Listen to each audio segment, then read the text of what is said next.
அனைவருக்கும் கணித வணக்கம். இப்போ பார்க்க போகிறது 8ஆம் வகுப்புக்குரிய கணக்கு பயிற்சி 3இல் 1. அதில் 5ல் முதல் கணக்கு பார்க்க போகிறோம்.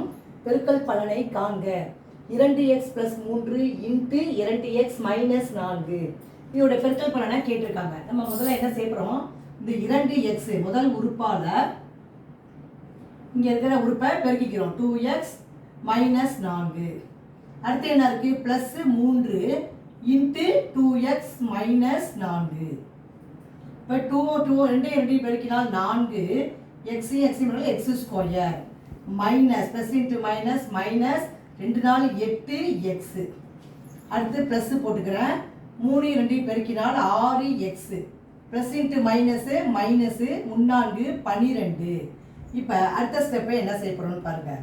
இங்கே -8 இருக்குது, இங்கே +6 இருக்குது, ஒத்த உறுப்புகள். அப்போ நம்ம என்ன பண்ண போகிறோம், 4x ஸ்கொயர் வேறுபட்ட உறுப்பு. அப்போ வேறுபட்ட குறியீடாக இருந்தால் கழிச்சிட்டு அந்த குறியீடை போடுறோம். 8ல் 6 போனால் 2 -2x -12. இதுதான் இந்த கணக்குக்குரிய விடையாகும். புரிஞ்சுங்களா?